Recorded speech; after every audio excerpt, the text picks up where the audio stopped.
Hello, thank you for joining with me. We are in A Course in Miracles. Today we are starting chapter 13, which is page 236. We'll read the introduction of chapter 13, The Guiltless World. This is the third edition, Foundation for Inner Peace edition. If you did not feel guilty, you could not attack, for condemnation is the root of attack. It is the judgment of one mind by another as unworthy of love and deserving of punishment. But herein lies the split.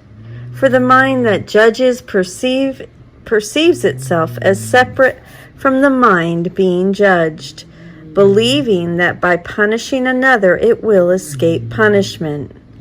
All this is but the delusional attempt of the mind to deny itself and escape the penalty of denial. It is not an attempt to relinquish denial, but to hold on to it. For it is guilt that has obscured the Father to you, and it is guilt that has driven you insane. The acceptance of guilt into the mind of God's Son was the beginning of the separation, as the acceptance of the atonement is its end. The world you see is the delusional system of those made mad by guilt. Look carefully at this world, and you will realize that this is so. For this world is the symbol of punishment, and all the laws that seem to govern it are the laws of death.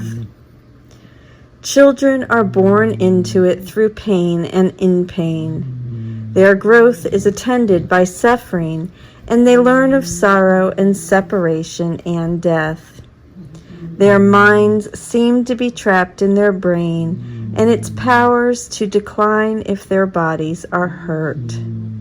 They seem to love, yet they desert and are deserted. They appear to lose what they love, perhaps the most insane belief of all.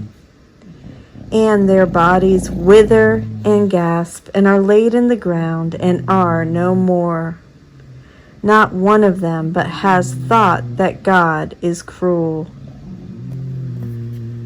If this were the real world, God would be cruel. For no father could subject his children to this as the price of salvation and be loving. Love does not kill to save. If it did, attack would be salvation, and this is the ego's interpretation, not God's. Only the world of guilt could demand this, for only the guilty could conceive of it. Adam's sin could have touched no one, had he not believed it was the Father who drove him out of paradise. For in that belief the knowledge of the Father was lost, since only those who do not understand him could believe it.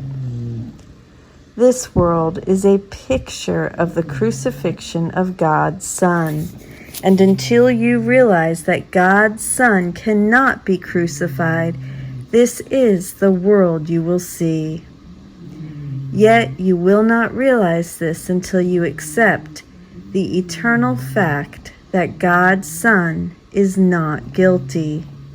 He deserves only love because he has given only love. He cannot be condemned because he has never condemned. The atonement is the final lesson he need learn, for it teaches him that never having sinned, he has no need of salvation. And that is the introduction of chapter 13, The Guiltless World. I love you. Thank you so much for joining with me. Tomorrow we will start section 1.